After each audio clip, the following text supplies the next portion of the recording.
चलिए शुरू करते हैं। तो करना।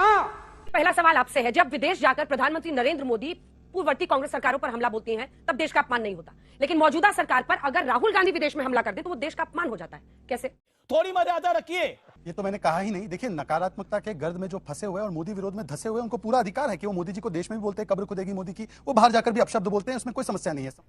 अरे कहना क्या चाहते हो? समस्या इस बात की है कि 4 बातें राहुल गांधी जी ने बोली आज। राहुल गांधी जी ने प्रथम बोला कि सारे इंस्ट्रूमेंट डेमोक्रेसी के वो भाजपा आरएसएस कंट्रोल करती है। अब बात तो सही है। दूसरी बात मैं ये कह रहा हूं कि आज उन्होंने कहा है कि एजेंसीज का मिसयूज होता है। आदरणीय सुप्रीम कोर्ट ने 14 पार्टीज की याचिका इसी विषय पर खारिज की, और आलोक जी तो उन व्यक्तियों में शामिल है जिन्होंने मनीष सिसोदिया के ऊपर जब कार्रवाई हुई तो उन्होंने कहा बहुत अच्छी कार्रवाई हुई, 1 नंबर का भ्रष्टाचारी है। अब वहां पर जाकर आप देश के बारे में दूसरी बात कहते हैं, सुप्रीम कोर्ट के बारे में दूसरी बात कहते हैं। तीसरी बात इन्होंने कही, देखिए जब भारत का पूरी दुनिया में बज रहा है डंका, मैं कब हो गया ये? चाहे राष्ट्रपति जो बाइडेन हो, एल्बनीजी हो, या आज मॉर्गन स्टैनली की रिपोर्ट हो, एक ऐसा एटमॉस्फेयर बन रहा है तो वो बात करते हैं कि दलितों के साथ, अल्पसंख्यकों के साथ, सिखों के साथ क्या हो रहा है। अब बताइए सिखों के साथ क्या हो रहा है? वो व्यक्ति बोले जिनके खुद की पार्टी का ऑफिशियल स्टैंड था कि बड़ा पेड़ गिरता है तो 84 जैसे दंगे होते हैं। परंतु भारत की संस्कृति का एक इतना अहम हिस्सा शेंगोल, और शेंगोल को प्रधानमंत्री जी ने जो रिस्पेक्ट दिखाया, दंडवत प्रणाम करना। हम दंडवत प्रणाम किसको करते हैं? अपने माता पिता को, अपने प्रिय भगवान को, जिसको हम पूछते हैं। देखिए, मुझे लगता है मोदी जी की लोकप्रियता अगर इतनी थी तो अभी हिमाचल कर्नाटक हारे हैं और 2014 के बाद लगभग 35 चुनाव हारे हैं।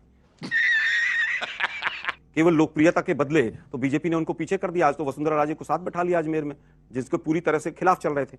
मैं कहना चाहता हूं, संविधान में 50 आर्टिकल ऐसे हैं जो विदेशों से लिए गए, तो क्या हमारे संविधान का अपमान हो क्या? मैं समझता हूं कहीं से भी कोई चीज अच्छी है वो लेनी चाहिए, सीखनी चाहिए।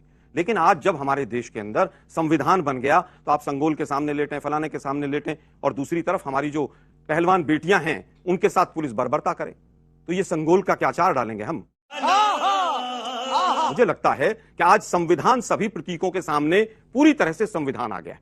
आज हमारी आईपीसी की धाराएं हैं, तमाम चीजें, उस पर देश चलना चाहिए। प्रतीक तो 500 है, और अगर इसी प्रतीक पर देश चल रहा था तो मोदी साहब आप क्या 9 साल से पकौड़े तल रहे थे? 9 साल से क्यों नहीं उसको बगल में ऐसे करके संगोल को लेकर क्यों नहीं बैठे आप संसद में? बैठना चाहिए था।